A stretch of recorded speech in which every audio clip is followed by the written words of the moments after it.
Hi guys, and welcome to Dee's Media World. If you can tell by the title, this is actually a different type of video. This is my kind of random musings and thoughts on The Sims 4. I had just played it on Origin for the past 48 hours. I was able to play the whole game just as a sort of a temporary time limit, so to see if I would actually buy it. Because you guys don't know this yet on my channel, but I'm a big fan of The Sims. I have all the expansion packs for The Sims 3. I do own The Sims 2, and I do own The Sims 1, actually. I haven't played The Sims 1 in a very long time, but I'm a big fan of The Sims, and I was very skeptical about getting The Sims 4 because it seemed like a downgrade or a step down from The Sims 3, so I didn't buy it when it initially came out. When it came out, it was pretty expensive, though, because I know when I bought The Sims 3, I remember 2009 is when The Sims 3 came out. I bought it for $50 at Target, I think, which is a great price for a game. For the game. And then now The Sims 4 is like $70. $70 with I think like some type of extra stuff, but at least $60. And I was like, for a game that might not be as great as The Sims 3, even though The Sims 3 has its problems, especially with some of the hardware and some of the glitches and stuff in the game, the idea for The Sims 3 is great. So I was like, oh, The Sims 4 seems like a step back. So what did I think of the game? I liked it more than I thought I would, actually. I have some pros and cons. And shockingly, the pros outweigh the cons a little bit. But the cons are pretty big, too. I would say one of the biggest cons so far is that it cost a lot, I think. I think it costs a little more than what it deserves right now. I could have gotten it for $40 afterwards. It gave me like a 33% off deal after I played the game for 48 hours. But I was like, I don't know. I still don't know if I'm ready to spend that amount on the game right now. I like that. I'm gonna do the pros first. I did one con. I'm gonna do another pro. I'm gonna do a pro to counteract that con. To counteract that con, if it costing a lot, it looks great. It might have the best. It may have the best animation and graphics so far. Like, it's very crisp. It's very clean. It's beautiful to look at. Some people don't like the cartoony look of The Sims 4, but I think it looks great. I guess that's what the extra $10 or so is towards. I mean, they want to make more money, but also, they probably spent more time on the graphics. So, I think that kind of levels out, I guess, if you care about that a lot. Another con I have is that there's no open world, which is pretty much the biggest complaint I think everyone had about The Sims 4. There's no open world. There's no, it's actually sort of, I always thought The Sims 4 to me is kind of Sims 2.5, where it's sort of in between The Sims 3 and The Sims 2. And it's like, in The Sims 2, you couldn't go outside of your house without a loading screen and transitioning and all that. The Sims 3 is a totally open world, and there's no transitioning unless you're leaving the only transition that happens is if you're leaving the country and you're doing like world adventures. You're leaving the town and going to another town. You're leaving for college, which is also another town, or you're going to the future. But if you want to go to the grocery store, you want to go to the park, there's no transitioning. If it's in your town, you can go right away. And The Sims 4, you can actually, so I was surprised to learn this, there are things that are sort of around your neighborhood a little bit that you can go to without transitioning. For some reason, though, when you switch over houses, you actually have to transition. Like, if I wanted to go visit my neighbor next door, that would actually be a transitioning screen going on. But if I went down the road a little to go fishing, there's no transitioning screen. So it's sort of berries and stuff like that. So that kind of it can put a damper on things a little bit after playing The Sims 3. That's why I was thinking, yeah, this would have been great for The Sims 2. This would have been a great idea for The Sims 3. Because I always thought The Sims 3 was a great idea. They just couldn't execute it as well as they wanted to because probably too many like hardware issues and things like that.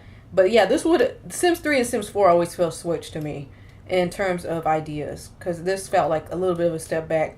But that leads to a pro that I think manages out too, is that I think because of this lack of because of the transitions and not so much having the open world and things like that, I think that kind of makes the game save faster. I have never played a game where it saves as quick as The Sims 4. Like, it's literally like 5 seconds. and then you go right back to gameplay. The Sims 3, if I want to save a game, I might as well go to the bathroom or get a sandwich or get some chips or something, depending on who I'm playing or how many people are in my family and stuff. That's how long it takes the game to save. I know there's so much content on The Sims 3, so I know that slows it down. But The Sims 4, they got that saving game right. It's like this. That's a great pro. The biggest pro too is multitasking. I think that will sell probably a lot of people on The Sims 4 when it came out, because I believe it came out last October or something like that. It came out a couple months ago. And multitasking, I know, was like the big thing. Besides the emotions aspect, which I'll talk about in a minute, the multitasking is cool. I like it because it's something The Sims 3 should have been doing. Like, your sim can eat and watch TV at the same time. They can cook and talk to someone else. They can one of the funnier ones was they can use the bathroom and talk on the phone at the same time. The only disadvantage I've seen with it so far is that it varies on what you can multitask on. So like if my sim is playing the violin, which I love, by the way, that's actually another pro, is that they had the violin in there. I'm not a violinist or anything, but I was like, oh, okay, they changed the instruments up a little bit. But a pro of that was that, if you play, if my sim is playing the violin, then they can't multitask like talking to a friend or something, because I've tried that. There's multitasking, it depends on different things. So I'm like, oh, okay, can I multitask when I'm playing an instrument? Can I multitask, when I'm doing my homework, when I'm on the computer? You can multitask when you're on the computer. You can have a conversation with someone and do some homework, or you have a conversation with someone and write a book, things like that. So that's pretty good. Transitioning back to the transitions for a minute, or the loading screen, is interesting, but it's kind of annoying, because I've noticed, like, if I have my sim doing something, let's say I'm in the house, the way that if I want to go to town, you go to your cell phone and you say travel to. Let's say I want one of my sims. I have 3 sims in the house. I want one of my sims to go to the park. Okay, I can't. If I tell my sims who are at home to do something, they might just do something else while I'm gone. So if you're really if you want your sim to do 2 things at once, you want one sim to do this, you want that sim to do that, they basically would have to be on the same lot at the same time. There is like a little option that says, do this, I think one time I saw it, improve skills, improve building, improve something, but it's like, yeah, you're not doing what I wanted you to do. So if I decide to have my sim go to the park and hang out with some friends, my sims at home might not be productive, or at least in the way that I want them to be, which kind of sucks. Also, when you transition from families, like if I'm going to another house to play with those sims, and then I go back to this house, for some reason when I go back, those sims are just standing outside the door waiting for me. They're not in the middle of doing what I told them to do last time, like in The Sims 2. Like if you play The Sims 2 and you switch families, they're just stand still. They're almost like they're waiting for you to come back. So whatever you were doing, they'll come right back to it. In The Sims 3, your sim could be doing anything. They could be out of the town. They could have, oops, I didn't need that, but they could have adopted some pets, whatever. They could be doing anything. The Sims 4, they generally aren't really doing anything. So, but they just show up. I don't know. That kind of turned me off a little, but I guess it's not a major complaint. One of the other bigger things about The Sims 3 is Sims 4, I mean, is the emotions aspects that's been added to the game, which is, I think, what they were really trying to sell people on was the multitasking and the emotions aspect. Like everything that your sim wants to do is kind of based on their emotions. That was okay for me. I thought there aren't that many different emotions for me to be like super invested in that. I mean, they have all the major ones like flirty, sad, anger, angry, what was the other one? Inspired was one, energized was another, like stuff like that. Those were okay to me. They're not really a big deal. It didn't affect my gameplay too much where I felt that it was annoying. I don't know, I got kind of used to it, and I was like, oh, whatever, I don't really care. Maybe when the more expansion packs come out, and I know they had a game pack that just came out this month called the one with the camping. They probably have some new emotions in there too, so I didn't get to play that. So I'm sure there's going to be more emotions added as they have more expansion packs and stuff.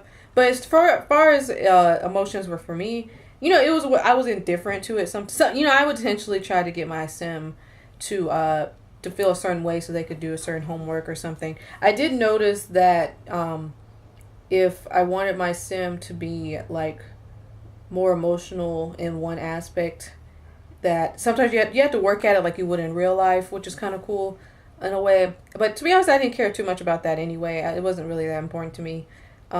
Sometimes you don't know why your sim is upset. Like, I remember one time my sim got angry out of nowhere and I had no idea why.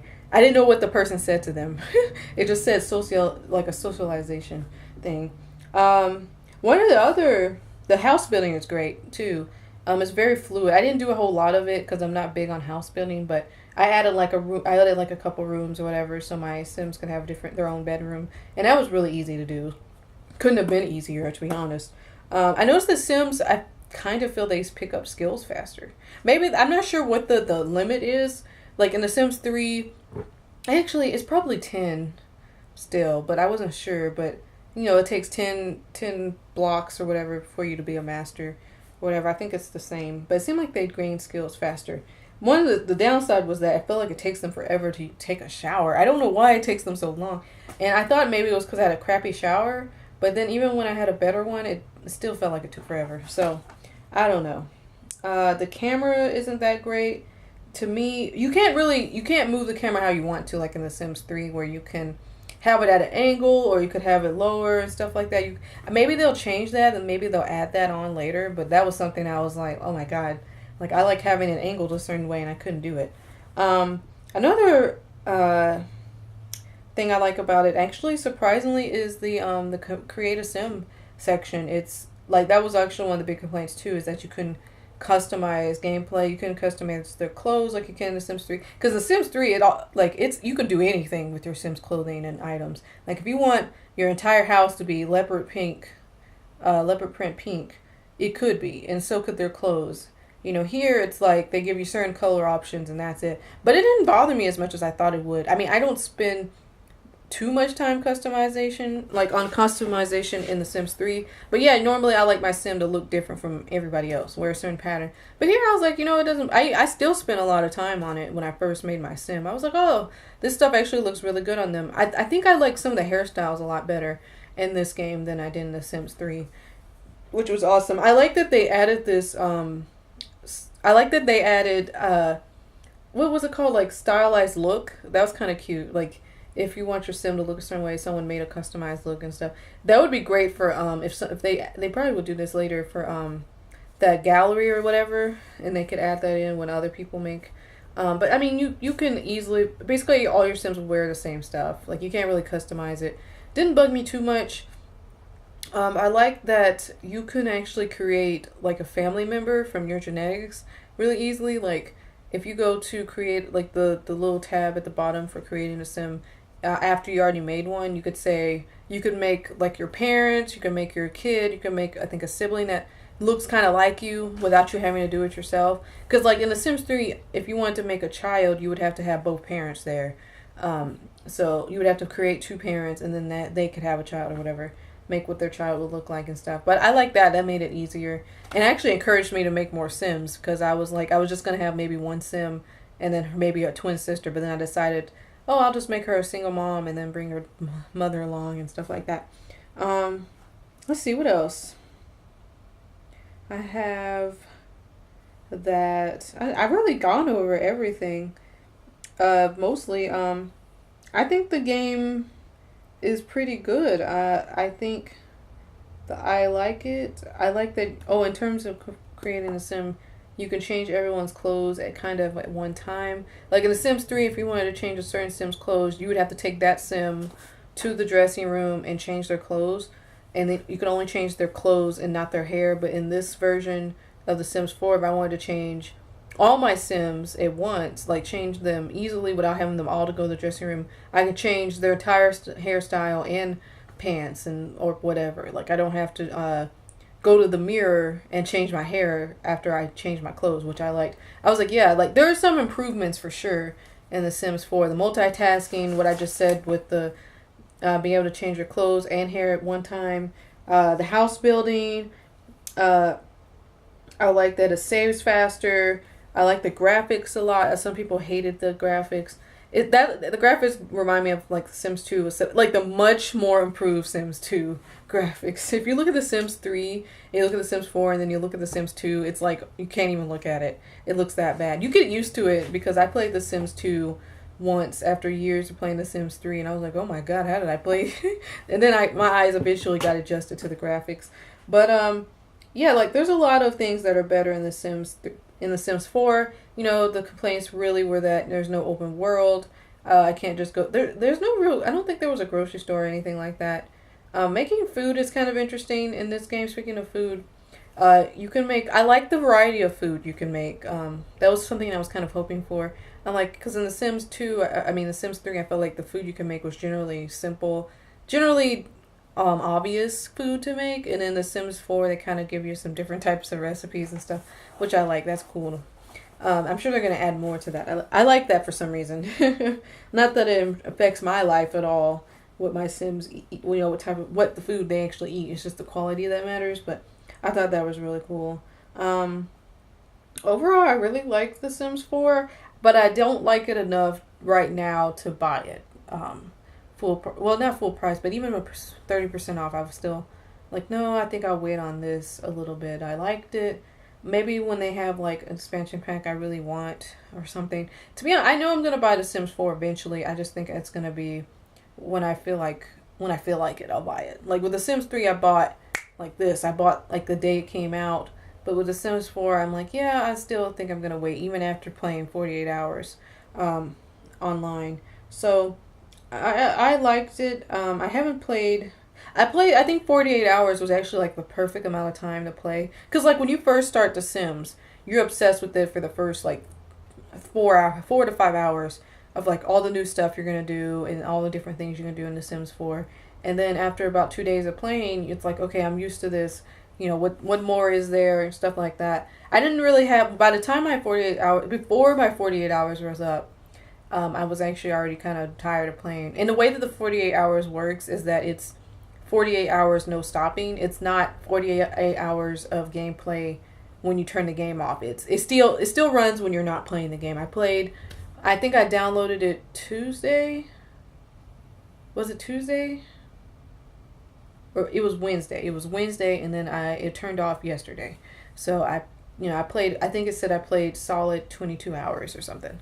So I was able to play half of that time, which was pretty good considering I had other things to do. So yeah, by the time I was done, by the time it was over, I was already doing other stuff. I was like, oh, okay, you know, I can wait a couple weeks or months to play this version of The Sims again. It did inspire me to do some other things with The Sims 3, with relationships and stuff. Because in Sims 3, there's so many things you can do that I usually don't focus on relationships too much, or relationships or silly relationships. I'm always like really not kind to my Sims in The Sims 3. And The Sims 4, you know, I'll have them poor and stuff. And The Sims 2 do the same way. So I still liked it. I wonder I know a lot of people liked it. I know some people probably completely moved on from The Sims 3, but I think most fans still love The Sims 3 or The Sims 2 over this. I know some people, I remember when The Sims 3 came out, you know, there were fans who did not like it at all, who just liked The Sims 2 for whatever reasons. And then I didn't really understand that because I thought The Sims 3 was such a big improvement from The Sims 2. It was really different. It's really different from The Sims 2. It's two different types of experiences. But now seeing The Sims 4, it's like, yeah, I kind of understand that feeling. Like it is a different experience for each 4 of the games. But I still think I like The Sims 3 better. If I had to rank it, it would be Sims 3, maybe Sims 4, and then Sims 2, and then Sims 1 so far. Honestly, I didn't play too much of The Sims 2 to put it low. I just know I didn't care for The Sims 1 too much. But anyway, I think that was it. I think it was, I do have the pros. They're kind of even actually. I thought the pros would outweigh the cons at first, or I thought one would outweigh the other. Now I think it's just they're relatively even, so that's probably why I'm sort of indifferent. I'm like, yeah, it's good, but not good enough for me to shell out the money right now. So thanks guys for talking to me, and I'll see you guys later.